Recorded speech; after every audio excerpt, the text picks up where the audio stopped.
And finally 200 সিসির sticker করে ফেললাম বাইকে। গাইস এটা কিন্তু পুরোপুরি লাগানোর আগেই এটা লুকটা কিন্তু দেখেন অলরেডি 200 এর মতো চলে আসছে।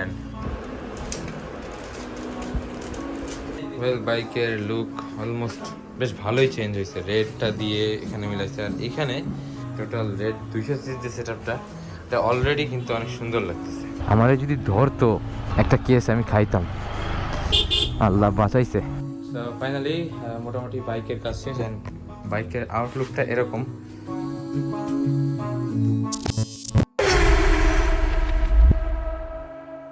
আসসালামু আলাইকুম, আজকে আছি স্টিকার জোনে। আর আজকে আমি আমার 4বিটাকে মানে অ্যাপাচি আরটিআর 4বিটাকে 200 সিসি বানাবো। মানে 200 সিসি বলতে ইঞ্জিন তো 200 সিসি হবে না, মূলত বাইকের স্টিকার যেটা 4বি 200 সিসি সেটা স্টিকার জোনে পাওয়া যায়।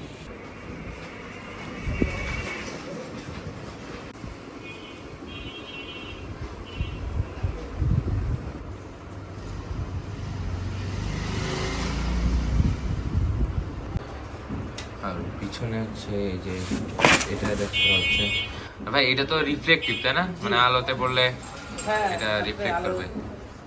এই স্টিকারটা সুবিধা কি, যেটা আর কি অ্যাপাচি 4বি এটা হচ্ছে রিফ্লেক্ট করে। এটার কালার মেবি ভাই কালার কয়টা হয়? দুইটা কালার হয়, একটা হচ্ছে রেড। আমি মূলত 4বিতে 200 সিসিতে তো রেড কালার থাকে, তো আমি চয়েস করলাম রেডটা। বাট এই যে এখানে এই যে ব্লুটা কাইন্ড অফ এরকম হবে, এখানে তো মনে হয় আছে আছে ওই যে ব্লুটা। তো এগুলা মানে আপনি চাইলে অ্যাটাচ করতে পারেন। 4বিতে মোটামুটি অনেক ধরনের মডিফিকেশন হয়, যার অলমোস্ট সবগুলা স্টিকার জন্য করা হয়। অ্যান্ড আজকে আমার ইচ্ছা ছিল যে 4বিতে একটু 200 সিসির একটা ভাইব আনার জন্য। তো আজকে চেষ্টা করছি, দেখা যাক কতক্ষণ লাগে এই 200 সিসির ভাইবটা আনার জন্য। বাইকটাতে করব মোটামুটি আপনারা 200 সিসির বাইকটা দেখছেন, 200 সিসির সাথে এটা অলমোস্ট সিমিলার, কিছু চেঞ্জেস আছে। তো আমরা চেষ্টা করতেছি সেই স্টিকারটাতে অ্যাটাচ করার। অ্যান্ড অলরেডি রিমের স্টিকারটা হয়ে গেছে যেটা রেড। অ্যান্ড এখন বাকি কাজগুলো এখানে হবে।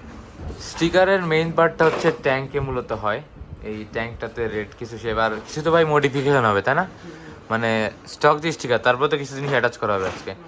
তো মোটামুটি ছোটোখাটো একটা আপনি বলতে পারেন মডিফিকেশনও হবে, প্লাস 200 সিসির ডিকালস। এই স্টিকারটা মূলত ডিকালস বলে, যেগুলো আপনার সেট স্টিকার হয় ওগুলোকে মূলত ডিকালস বলা হয়। তো এই 200 সিসির ডিকালস বলতে পারেন, ওই ডিকালসটা এখন অ্যাটাচ করা হবে এইখানে। তারপরে সামনে আরও কিছু কাজ আছে। মোটামুটি বাইকটা একটা আজকে নতুন লুক পাবে আই থিঙ্ক। তো যে ডিকালসের কথা বলতেছিলাম ওগুলো হচ্ছে এগুলা, এটা তো ভাই ট্যাঙ্কে যাবে তাই না? আচ্ছা, তো এগুলো হচ্ছে ট্যাঙ্কে সব যাবে, যেগুলো আর কোয়ালিটি আই থিঙ্ক গুড, আমি যতটুকু আমার সামনে পাচ্ছি। তো এটা যতক্ষণ না লাগানো হচ্ছে ততক্ষণ তো এর আউটলুকটা বোঝা যাবে না, বাট এর ডিকালস প্লাস এই জায়গার এতটুকু হওয়ার কারণে জিনিসটা কিন্তু আসলে বেশ সুন্দর ফুটতেছে। এটা কিন্তু পুরোপুরি লাগানোর আগেই এটা লুকটা কিন্তু দেখেন অলরেডি 200-র মতো চলে আসছে। অ্যান্ড স্টিকারটা বেশ ভালো লাগতেছে, এখানে রেড প্লাস একটু ভিতরে কার্বনের একটা হাইপ আছে। আর সবথেকে বড় ব্যাপার কি, এতে আপনার এই যেই স্টক স্টিকার ওটা না ওঠালেও কিন্তু সুন্দর লাগতেছে। বেসিক্যালি কি হয়, মূলত স্টক স্টিকারটা উঠাইতে হয় মানে নর্মালি, বাট ভাই বললো যে এই স্টক স্টিকার যদি উঠানো হয় আবার ঝামেলা পড়ে এটা অ্যারেঞ্জ করা, তার থেকে এইভাবে যদি লাগানো হয় এটা বেটার। অনেকে বলবে যে স্টক স্টিকার খুলতে, but I think stock sticker না খুলে এটা করাই বেটার। এখন কথা হচ্ছে অনেকে বাইক স্টিকারিংটাকে অপছন্দ করে, আই থিঙ্ক হ্যাঁ অনেকেই করে, বাট স্টিকার জন্য হচ্ছে ডিকালস করা হয়। ডিকালস কি আপনার স্টিকার সেট, ওটা আপনি যখন তখন লাগাইতে পারবেন, ওটা তুলে ফেলতে পারবেন। ওটা এমন না যে ফুল, হ্যাঁ অনেক ক্ষেত্রে দেখা যায় ফুল বাইক র্যাপিং করলে হয়তো বা খারাপ দেখা যেতে পারে, বাট যদি আপনি এই দেখেন এই ধরনের ডিকালস করেন এটা কিন্তু যথেষ্ট সুন্দর এবং স্মার্ট একটা লুক আছে। এমন না যে আপনি বাইকটাকে খ্যাত বানাবেন, এমন কিছুই না। মূলত ডিকালস স্পেশালি এখানে করা হয়। অ্যান্ড সব থেকে বড় বেনিফিট কি, আপনি এখান থেকে কাস্টমাইজ করে ডিকালস বানাতে পারবেন, মানে আপনার ইচ্ছা মতো যেই ধরনের আপনার পছন্দ, এবং তাদের থেকে হেল্প নিয়েও আপনি নতুন ডিজাইন বের করতে পারবেন।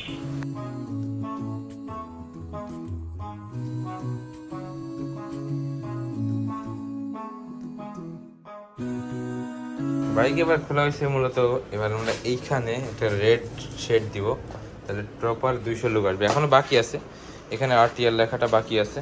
তো ডিকালস এই জন্য সুবিধা আছে, ডিকালস জাস্ট ধরবে আর লাগাই দিবে, ওটা নিয়ে আর নতুন করে কোনো স্টেশন না লাগে না। যেটা আমার দেখলাম আমার প্রাইমে যেটা করা হয়েছিল ওটাতে কিন্তু অনেক সময় সাপেক্ষ, কিন্তু এইটাতে এই ধরনের সমস্যা হয় না।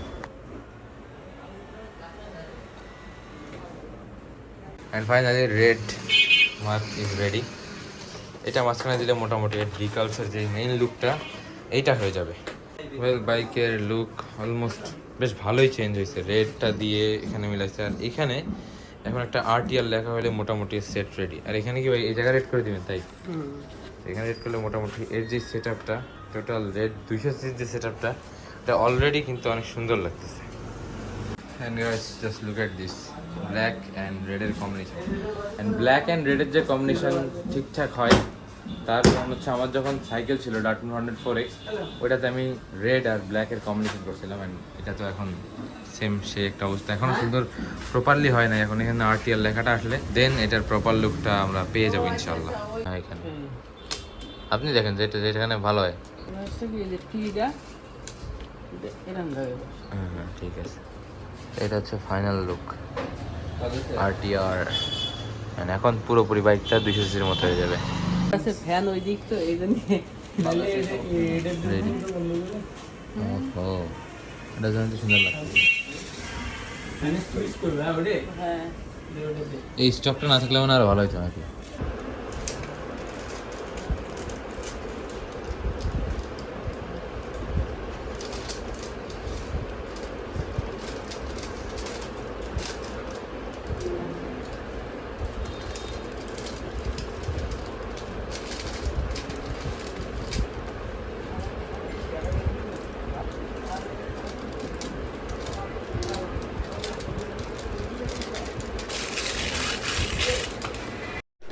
So guys, finally 200cc RTR done.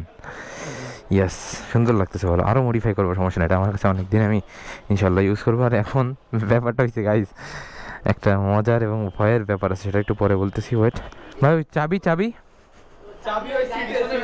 ও সিটে সো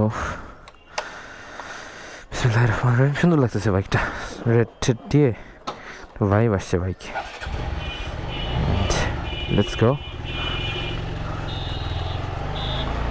এখন যাইতে হবে। ও গাইস, যেটা বলতেছিলাম, আমার ড্রাইভিং লাইসেন্সের মেয়াদ উত্তীর্ণ হয়েছে 1 মাস হয়ে গেছে, 1 মার্চ, আর আমি দেখতেছি 1 এপ্রিল।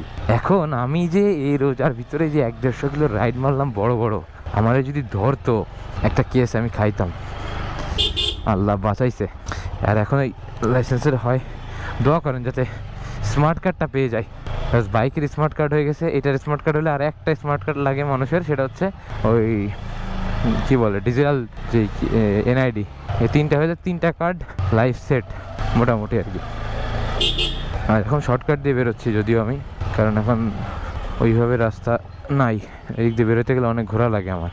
তো BRT এর সামনে চলেন, BRT যে কথা হচ্ছে ওটাই দেবো।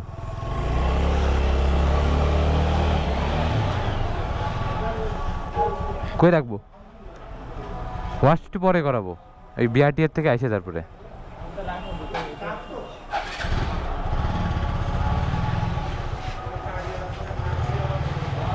এখানে রাখবো, এখানে কোথায়?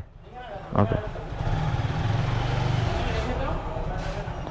গাইজ, অনেক সাদা আহ্লাদ নিয়ে গেছিলাম, বাট আমার স্মার্ট কার্ড দেয় নাই, জাস্ট ডেটটা বাড়াই দিচ্ছি। এখন একটু যাইতে হবে বাইকটা ওয়াশ করাইতে। নাও বাইকটা নামাইতে হবে। মিটার উল্টাপাল্টা দেখাচ্ছে। হ্যাঁ, মিটার উল্টাপাল্টা দেখাচ্ছে। অবশ্যই এটা আমাকে আগে সলিউশন করতে হবে। বাট এখানে এই যে বড় একটা পরীক্ষা দেবো, বিসমিল্লাহ আল্লাহ। ওরে বাবা, মিটারের ইরোরটা তো একটা বড় ইস্যু।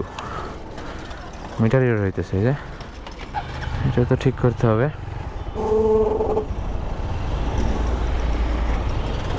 মিটারের প্রবলেম হচ্ছে। চলেন আগে বাইকের মিটারটা ছাড়াই, কারণ মিটারে ভুলভাল দেখালে তো সমস্যা। আপনি দেখলেন নিউট্রাল, কিন্তু বাইক যদি স্টার্ট থাকে বড় বড় দুর্ঘটনা হয়ে যাবে। ওই নিউট্রাল দেখায় আর থাকে 1 গিয়ারে, ব্রেকায় অ্যাক্সিডেন্ট হয়ে যাবে। তো কি সুইচ? কোনটা? কারণ শোরুমে কয় লাখ টাকা নেবে? তা 1500 এখন এই বাইকের সমস্যা তো একটা হয়ে গেছে, কি করা যায় বুঝতেছি না। মিটার রিডার দেখানো শুরু করছে অলরেডি। এটার একটা একটা মানে মডিফিকেশন করা বাকি আছে, সেটা হচ্ছে ওই চোখ দুইটা আছে সামনে, ওই দুইটা চোখে কালার দেওয়া যায়, ওটা সুন্দর লাগে। তো চলেন আমরা ওই কালারটা এখানে অ্যাটাচ করার ট্রাই করি, দেখি ফাঁকা থাকলে তো অবশ্যই করে নিতে পারবো ইনশাল্লাহ। ফাঁকা কি আছে? আছে আছে, নাই নাই, ফাঁকা নাই, অনেক ভিড়। অ্যান্ড ফাইনালি 200 সিসির স্টিকার করে ফেললাম বাইকে। সিনেমাটিক শট দেখাবো, সমস্যা নেই, বিকালবেলা হয়তো বের হবে, এখনও নামাজ পড়া হয় নাই, এই জন্য এখনও স্টেবল হতে পারতেছি না। নামাজ পড়ে তারপরে ইনশাল্লাহ আবার বের হবো বাইকটা নিয়ে। And 4V I told that যে it's close to my heart. ওই যে একটাই ফার্স্ট সময়ের বাইক নেওয়া হয়েছিল এরকম একটা। অ্যান্ড এখন সিটি কলেজের সামনে একটু যাইতে হবে, এখানে একটু কাজ আছে, দেন আবার আমরা ব্যাক টু ওয়ার্ক করবো আর কি। এখানে যে ধুলা ভাই, এই রোজার ভিতরে এত হিট, আর একটু বৃষ্টি দাও আল্লাহ। না বৃষ্টি দিলে তো সমস্যা আছে, না বৃষ্টি দাও আল্লাহ, যে অবস্থা। আর যশোরে একটা হোটেল কোকো, এটা আছে নাকি? এটাতে জীবনও মানুষ যায় কিনা আমার সন্দেহ আল্লাহ। এই অবস্থাতেই পড়ে আছে এটা বছরকে বছর। এই মুহূর্তে বাসায় যাইতে হবে আগে, নামাজটা যেহেতু মিস গেছে, নামাজ পড়তে হবে, গোসল করতে হবে, কাজ আছে। দেন আমি আবার 5টার পরে ক্রিকেট খেলি। আর বাইকের আর একটু কাজ বেড়ে গেল, সেটা হচ্ছে মিটারের ইস্যুটা, আর হচ্ছে স্টার্ট বন্ধ হয়ে যায়, আর একটা বাইকের থেকে একটা শব্দ আসে। এই তিনটা হলে মোটামুটি ওয়ার্ক ডান। সো ফাইনালি মোটামুটি বাইকের কাজ শেষ। অ্যান্ড বাইকের আউটলুকটা এরকম, জাস্ট জোস লাগতেছে। আর এটা সিনেমাটিকের জন্য এখন বের হবো, এখন দুপুর হয়ে গেছে, প্রায় 4টা বাজতে গেছে। আর হচ্ছে বাইকের মিটার ইরোর দেখাচ্ছে, মানে মিটারে এখানে যদি নিউট্রাল দেখায় বাট ফার্স্ট গিয়ারে থাকতেছে। আর হচ্ছে ভিতর থেকে একটা সাউন্ড আসতেছে, মোটামুটি দু একটা সমস্যা, সেটা সলিউশন করলে বাইকটা ওকে, আল্লাহ বাঁচাবে। অ্যান্ড বাইকটা অনেকদিনই আমার কাছে থাকবে। আর মোটামুটি এই, আর বাইকের পেপারস চলে আসছে, ওই পেপারসটা এখন নিতে যাইতে হবে। তো চলেন আমার পেপারস নিয়ে আসি। মানে বাইকে একটু কারের মতো ছাদ থাকলে ভালো হইতো। হ্যাঁ, বাইক আর বাইক থাকতো না, কিন্তু ভালোই হইতো। যে টেম্পারেচার, তাও তো আমি গায়ে ফিল করতেছি, চোখে না, কারণ এই ভাইজরটা মাল্টি কালার হওয়াতে ওই রোদের অরিজিনাল উত্তাপের ছবিটা বোঝা যাচ্ছে না, মানে আরও বেশি ফিল করতাম গরমটারে। আর এখন RN রোডে আসি, RN রোড থেকেই সুন্দরবন কুরিয়ার সার্ভিস থেকে বাইকের পেপারসটা তুলতে হবে, কারণ এইটাই বড় হ্যাসেল এতক্ষণ ছিল আমার ভিতরে, বাইকের পেপারস। অ্যান্ড ফাইনালি পেপারসটা পেয়ে গেলাম, গাড়ির কাগজ তো পেয়ে গেলাম। এখন বাইকের লাস্ট ফিনিশিং, ব্রেক, বাইক একটা সরষে শব্দ হচ্ছে, আর মিটার ইরোর, এই 3টা সমস্যা বাইকে হচ্ছে। এই 3টা সমাধান হলে শেষ ইনশাল্লাহ। তারপরে ভাবতেছি একটা ভাইজার পাওয়া যায় বড়, ওই ভাইজারটা লাগানো যায় কিনা, লাগালে আর একটু সুন্দর লাগবে বাইকটা। আরও মডিফাই করতে থাকবো, যতদিন আছে মডিফাই করতে থাকবো, সমস্যা নেই। ভিড় আছে, অনেক কাজ নাকি? ও টাইম শেষ, তাহলে তো দেখা দরকার নেই। ঠিক, এইখানে টাইম শেষ, তাহলে মনে হয় সকালবেলায় আসতে হতে পারে এটার জন্য। আবার এইটার কাজ শেষ হচ্ছে না, অথচ আপনারা আমার প্রাইমারি মনে হয় বলেই গেছেন। ওইটার এখন মোবিল চেঞ্জ করতে হবে, মোবিল চেঞ্জ করার মতো টাইম হইতেছে না। সমস্যা নেই, ওইটার কাজ করাই ফেলবো না ইনশাল্লাহ। iPhone XR গিভঅ্যাওয়ের যে ব্যাপারটা, এটা কি করা যায় বলেন? 30,000 সাবস্ক্রাইবার চাইছিলাম ফেসবুকের 84,000-এর মানুষ থেকে, 1,000 মানুষ আসছে অনলি। আপনারা বলেন কি করা যায়? রাইট নাও আমি আর আমার গ্যাং যাচ্ছি ক্রিকেট খেলতে। কে কে খেলবে বলো, চিল্লা ওঠো। আমরা সবাই এখন ক্রিকেট খেলতে যাচ্ছি, কিন্তু মাঠে তো কাদা, এই মাঠে কাদা।